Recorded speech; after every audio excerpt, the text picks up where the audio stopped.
What is up, everybody? Welcome back to Outside the Cage, your favorite day of the week.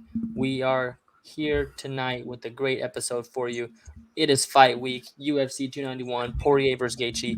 We will be looking slightly ahead to that. We'll have our preview show on Thursday with all of our picks to guide you through. We had a great weekend of picks, so we're trying to get hot. First things first, brother. How we doing? Happy to be here. Long day at work today. Things just dysfunctional. That's all I'm gonna say. But the golf course was good after. We got to let out some steam out there, smack some drives, try and get it 300. So yeah, pretty average Monday overall. What about you? Great, brother. Great day. Can't complain. We're over here talking UFC. It's fight week. Can't get mad at it. Hell yeah.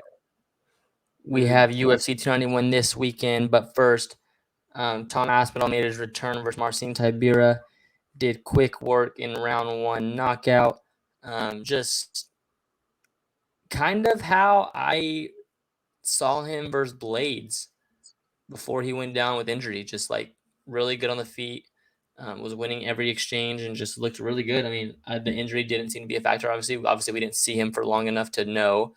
But I mean, Marcin Tybura is a good test at heavyweight when coming off a broken leg, broken ankle, foot, whatever he had. Yeah, super impressed with Tom Aspinall. Definitely put himself back up there. What did you think? Hell yeah. I mean, I think it was the torn ACL that he was coming off of. So definitely probably kind of scary to trust that thing again. I think the announcers mentioned it when he threw that first kick. They're like, oh, so you know how it feels. May as well just test it out. It's being biased as always towards the British fighters, but you can't hate it. I'm sure I'd be biased towards my guys as well if I was an announcer. But yeah, dude, I mean, Aspinall, I've been on this dude since his first fight, or one of his first fights in the UFC, maybe not his first. But I'm just a huge fan of the guy. I'm happy he's back. I think he's good on the mic. He's entertaining. His fight style is really entertaining. Hasn't gone out of the first round in a while. I don't have the exact number, but yeah. And I couldn't help but think. I texted it to you right after. I even threw up a poll on our Instagram. I want to see him versus Sergey. But then you made a good point. Yeah. Sergey should just wait. He's earned it. Yeah, so that's the question we had. I think a lot of it too is like it's obviously like a lot of recency bias. Like it's because when Sergey's last win, first round win, we're just like, oh, give him the shot now, give him the shot next, like, you know. So I think we kind of got to take a step back and look. And again, like, I'm not to say it wasn't recency bias with Sergey. So like, I'm not opposed to a Sergey versus Aspinall title eliminator. I think it's a weird spot because I personally believe that John and Stipe both retire. Yeah, me too. So it could be a thing where they just fight each other. But yeah, as far as like making them fight before that, if I'm both those guys, I don't because they both have a case for a title shot. You kind of wait and see. I don't think any of. I don't want to say they don't want to. I think John Jones beats Aspinall and Sergey, but I just think that after the Stipe fight, there's just not really a big fight.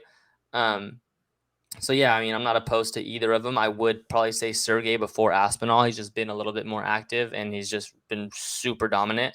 Yeah.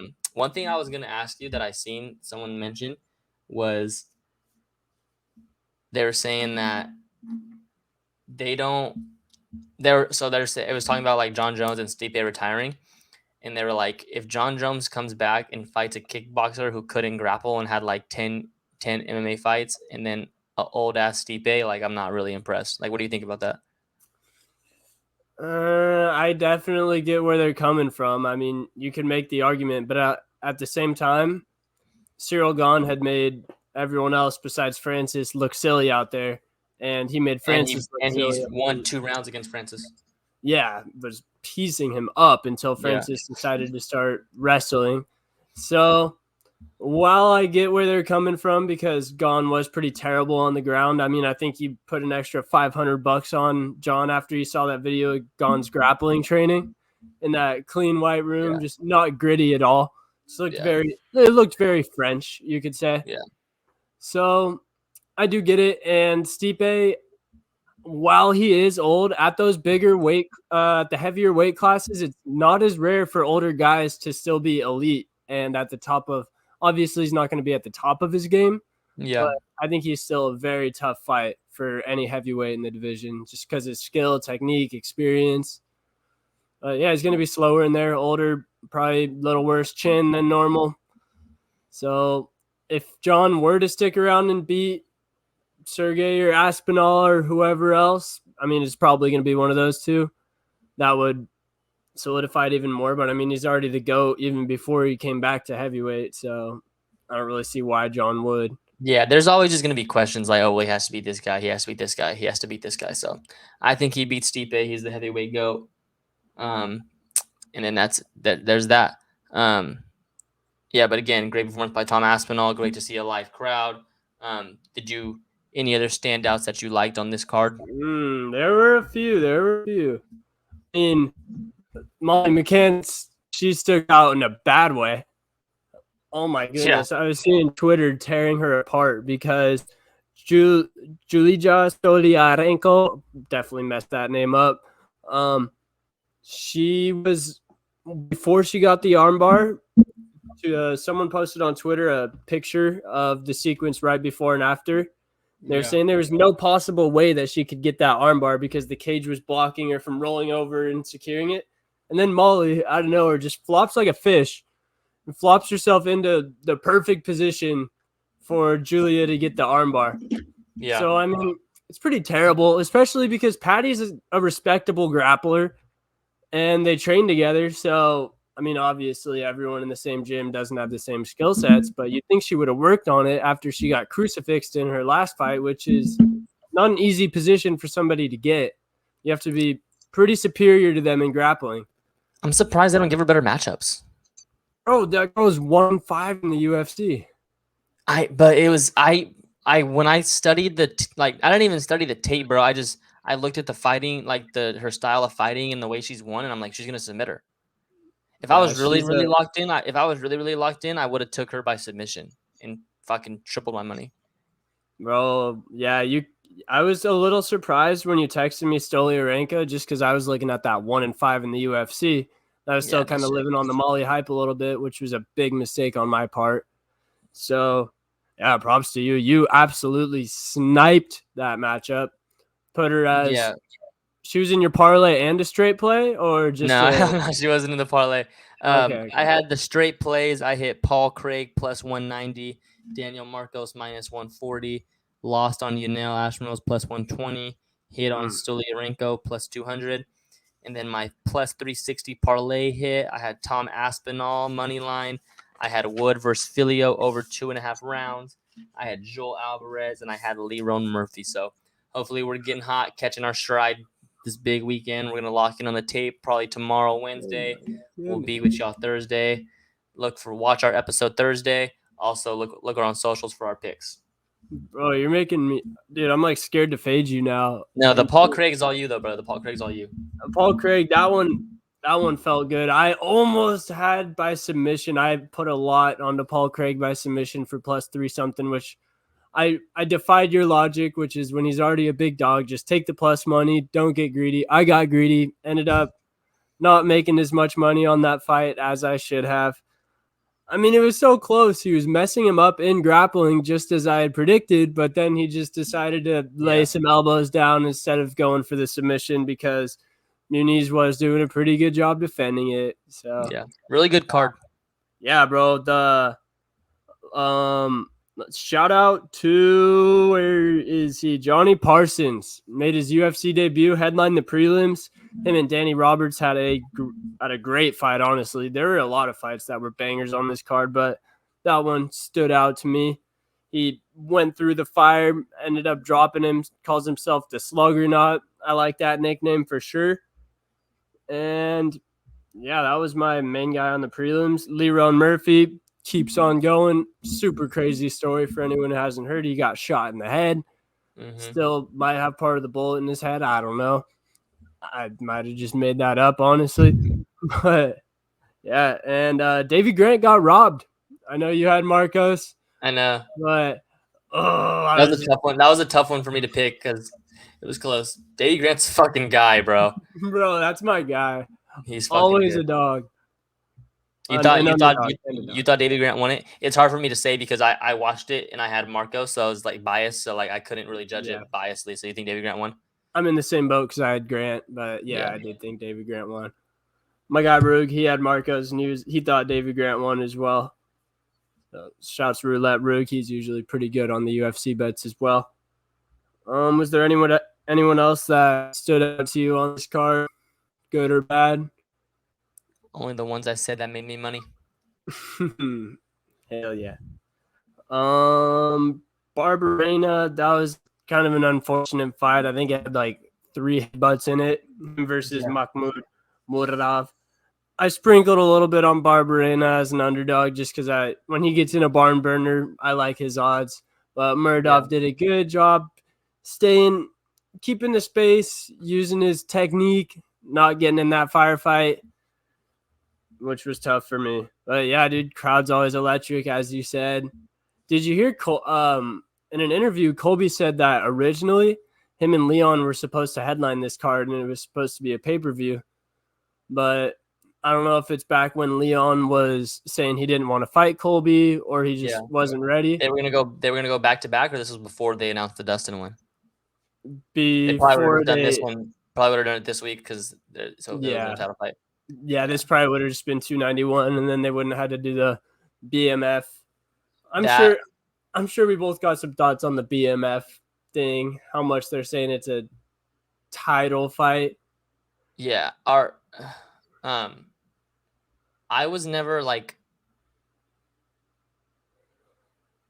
I just think if we're gonna have the BMF belt, like, I don't know. Like, I like it, cool, whatever. But like, if it's gonna be a quote unquote belt, not a real belt, but like, okay, so Masvidal won it, and then Usman beat Masvidal, so then Usman would have it, so then Leon would have it right now, correct? Yeah, Leon's the lineal BMF. Yeah. So that's what I just think, but yeah, I mean, I don't know. I think like we don't need a belt to know that what Dustin and Justin Gaethje, Dustin Poirier and Justin Gaethje are. Like that doesn't cement if whoever loses isn't fucking a dog. So that doesn't. I don't know. It's cool. It's just cool, I guess, to add to it, but that doesn't change any way I'm watching the fight. Like that doesn't add more. Oh, they're fighting for a belt. Like no, that's not. They're not fighting. I'm just as excited for the fight either way. It's just a great fight. And I wonder what Charles is thinking. Charles is like, I should technically be the BMF because I freaking beat them both. Yeah. Who is your what's your early lean for Dustin in that one? What's you before we just a quick who you got? Yeah, just a little dabble. I'm thinking Dustin. Is there anything that can happen between now and then that could change your mind or no? The one thing that I think is in Gaethje's favor is that the fight is in Salt Lake City, which is high altitude, and Gaethje trains at elevation in Colorado, so he's always training at that altitude or close to it. Whereas Dustin trains at American Top Team in Florida. I think he said he did do part of his camp in altitude, maybe, but I'm not even sure about that. So I think the altitude advantage will be with Gaethje. But Dustin's never had an issue with cardio, and in the later rounds, Dustin almost always just kind of gets better. He loves those dogfights, as does Gaethje. But I think it'll honestly go like somewhat similar to the last one.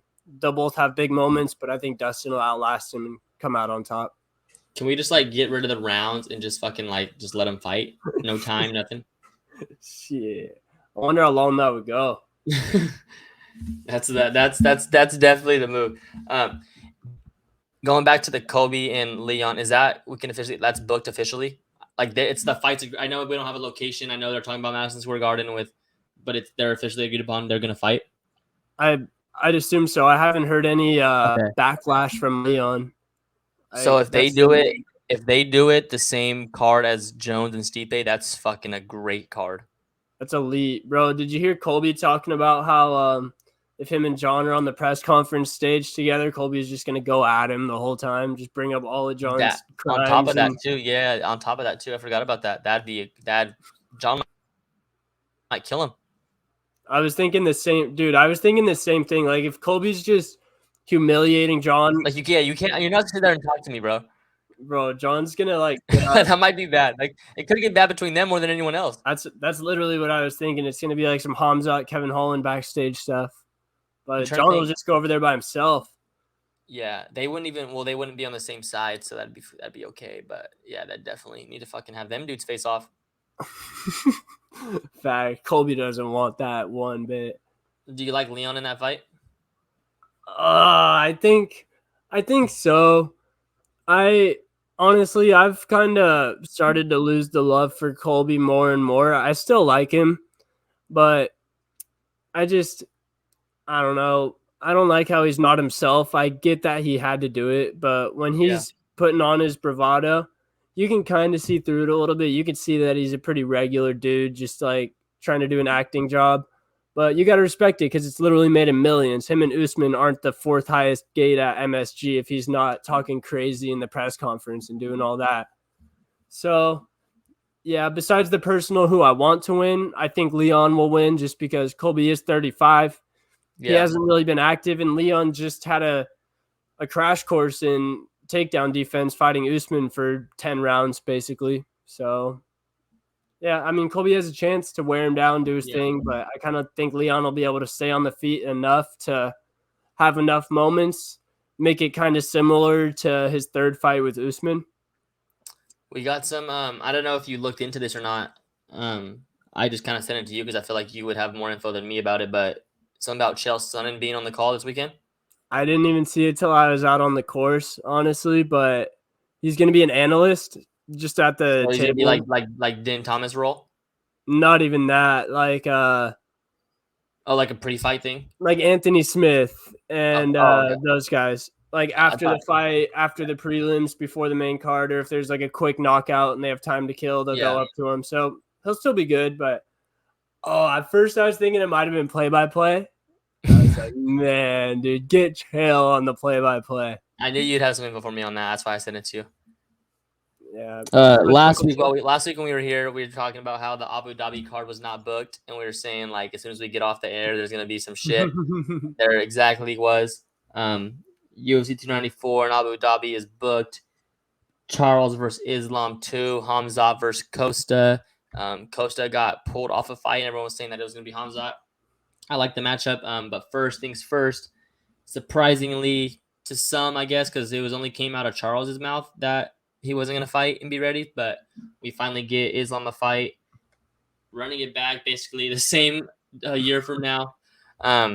What is your reaction to that? What did you think? Were you surprised by the announcement, and who do you like in the fight? I'm pleasantly surprised with the announcement. I was scared that I was seeing on the internet underworld that there was a chance it was going to be Saryukian or Gamrot just because there's like not really any other lightweights right now. But luckily for all of us, Charles was healthy enough to take the fight. It kind of scares me that he might not be 100%, but he might feel like he just kind of has to take it.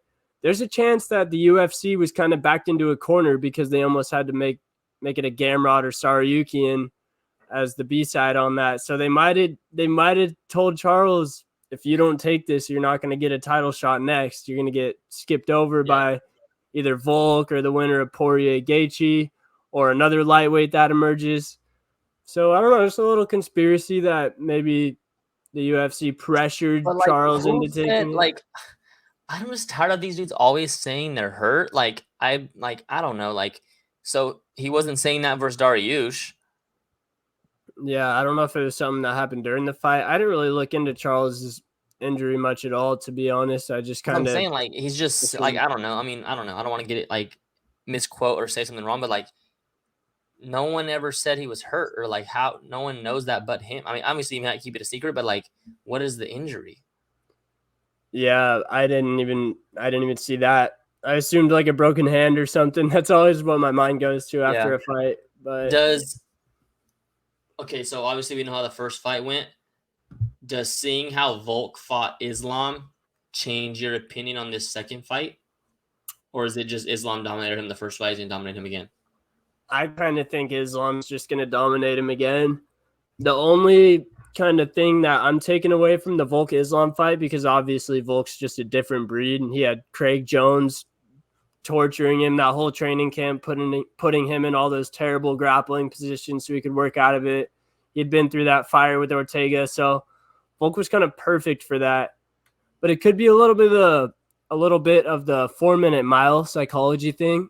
How back in the day, a bunch of people would run 401-minute miles, 402-minute miles, and then as soon as one person broke it, everyone started breaking it. It was just kind of like a mental barrier. People thought that it wasn't possible. And now that people saw Volk withstand Islam's grappling and get on top of him and ground and pound him and fight off submissions, it might just be a little confidence thing. Yeah. Like when Mike Tyson lost for the first time. I'm sure dudes weren't as scared to go in there. Yeah, that's definitely what I'm thinking. I don't know. I don't want to take too much. You can't like take too much from the Volk and Islam fight because like Islam's already fought Charles, so it's not like, well, he fought him close. Charles can't. Like, no, we've seen Islam dominate. So that's the hard part. But yeah, I don't know. It's just something about me that like still like kind of wants to pick Charles. I don't know. But again, I was on Charles heavy the first fight, so I guess that's just kind of what I need to get off of. But yeah. It's I don't know. tough. I definitely got to see Charles's mindset. I definitely don't like already that he was saying he's hurt and he wasn't going to be ready. So that changes a lot of things too.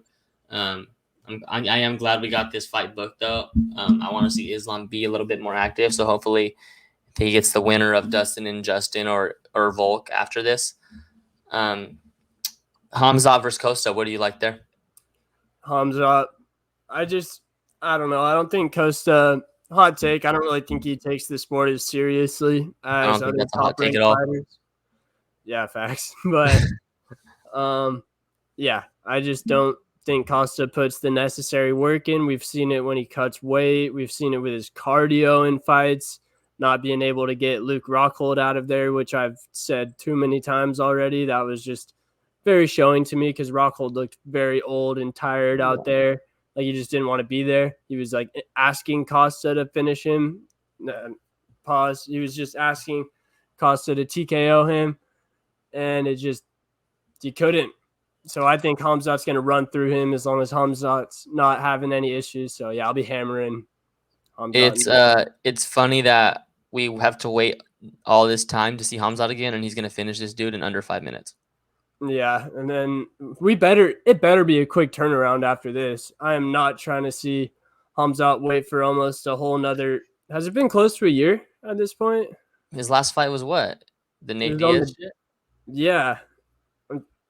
That was September. That was September. September? Yeah, so it will have been more than a year. Yeah. That's crazy. And he finished him in the first round. Yeah. So who's his next guy after he beats Costa? Who's the 85 guy for him? I mean, I was calling for Khamzat versus Cannonier before they booked this one. It wasn't a very popular opinion, but I think that Cannonier's a way better opponent for Costa, and it's going to tell us a lot more. Because if Khamzat runs through Costa, I'm still not. Obviously, we're already sold on him, but like that won't have me thinking, oh, he could beat Izzy. Yeah. Even if he runs, but say he were to run through Cannonier, I would be thinking a lot higher of him. So I think that was the fight to make. It might still be after, depending on what happens with DDP and Strickland and Izzy. But what do you got? No, I was just gonna say that I would have had a fight for Khamzat, but Dricus Du Plesis is scared and he's not gonna fight Izzy. So now Sean Strickland has to fight Izzy. Because I was gonna say we can do Sean Strickland versus Khamzat, and then the winner fights Izzy. But your boy DDP, after you came on this show and you vouched for him and you stuck your neck out for him, and you made an Instagram poll and you make TikToks and you had all them dudes mad at me in the comments, and then he just comes out and says he's hurt because he's ducking smoke. That's crazy. That's all I'm gonna say is that's crazy. He Yeah. didn't want any smoke. That's all I'm gonna say. We thought we're gonna have a couple of months where we can talk back and forth. We were gonna bet on this. I was gonna offer you to come on the show wearing an Izzy shirt. If Dricus won, I would have came on wearing a Dricus shirt. Can't even do all that now because your dude talks all this shit. And then what? And then what? you, So you tell me how you're feeling, and you tell me what happened. obviously, I was pretty pissed when I saw the news. I went out on a limb for this guy. I knew it wasn't going to be a popular pick at all. It was risky. It was a dumb pick, but just seeing, I don't know, dude, seeing him live in person at 290, we were coming right off of that. And my emotions got the best of me. I'm still sticking by it though, because after Izzy beats Strickland in September, he's going to call out Dricus, and then they're going to run it No, in, no, we'll no, say, no, no, no, no, no, no, no, no. April. See, you had your chance. After he beats Strickland, I'm not calling him out. You had your shot. You blew it. The middleweight division's not like that though. There's But not that still, many bro, it's like dudes. I don't like you, so I'm not gonna give you the time of day. I'm not gonna give you the like attention, the money of like fighting me because I'm the A side. So it's like I'm not. You had your chance. You beat Robert Whitaker. That was the deal. Like now, I'll fight Strickland, then I'll fight Khamzat. Yeah, I could see that happening, honestly. But what happens after that? I think DDP's still going to be right there. I mean, he beat the number one contender, so he's kind of in a sugar position. Obviously, he's not that big of a draw. I'm just more upset with the guy because he let you down. As a friend of yours, I'm upset that he let you down. That's why I'm upset. I That's hadn't that's that's financially, more why I'm mad. I hadn't I could, financially invested yet. I could care less about the fight. The fight with Sean Strickland's gonna go the same way it would have went with Driscus. With Dricus. So that doesn't. I'm just upset that you put your time and energy and effort into this guy and he just let you down. That's not cool. As a friend, I don't appreciate that. Hey, man, it's a brutal business we're in. More injuries than any other thing. I'm not even going to hold it against my guy. What if he has a broken collarbone or something? You can't expect him to go out there, have a full camp. I want to see an injury video though. Like Umar Nurmagomedov, he was pretty smart. Had the video of him getting his shoulder dislocated, so no one was going to say he ducked Corey. Yeah. So yeah, let's get a little video, DDP. I want to see some. I want to see a sprained ankle or something at least. Yeah, we'll never know because he was just. But bottom line is he just there's levels and he just wasn't ready, and I respect it. I understand it. Like I said, I'm not mad at him at all for pulling out of the fight or having an injury. I'm just mad that he let you down. That's all I'm said about. I don't We like got time. I don't like seeing my friends get let down. We'll see. I could see Izzy still calling him out. What if he just really wants to kill the guy in the octagon? Wants to make the first UFC death after Strickland. He calls him out. So you think it's Strickland for sure? Has to be, right? Yeah, I don't really know who else it would be because they're not giving Cannonier another shot. Costa's Khamzat are booked. Fucking bro, I think Bo Nichols top 10 already. It'll be entertaining, but he'll finish Strickland. I was gonna say He won't finish him. I'm more excited for the build up than I am the actual fight for that one. Yeah. Strickland's gonna pull out some. He's gonna expose Izzy a little bit. There's some clips on the internet of Izzy that aren't great that I already know Strickland's gonna be showing and posting and stuff like that, but it doesn't matter. I think Izzy will probably still either knock him out or win a unanimous decision 50-45. Yeah, we're fine. Yeah, 50-45. Izzy. That's all we got for this week. I know we got a what the fuck of the week returning. Yeah. Let's get on that, brother, because I've been waiting to see this one. Oh yeah. Also, for anyone that didn't hear, Umar Nurmagomedov did pull out of his main event with Corey. I know I grazed over it earlier. He dislocated his shoulder, and here we have our guy Connor. I actually want to ask you something about Connor after this. Talk a little tough, but Okay. yeah, here's our guy McGregor in the bar, just being himself.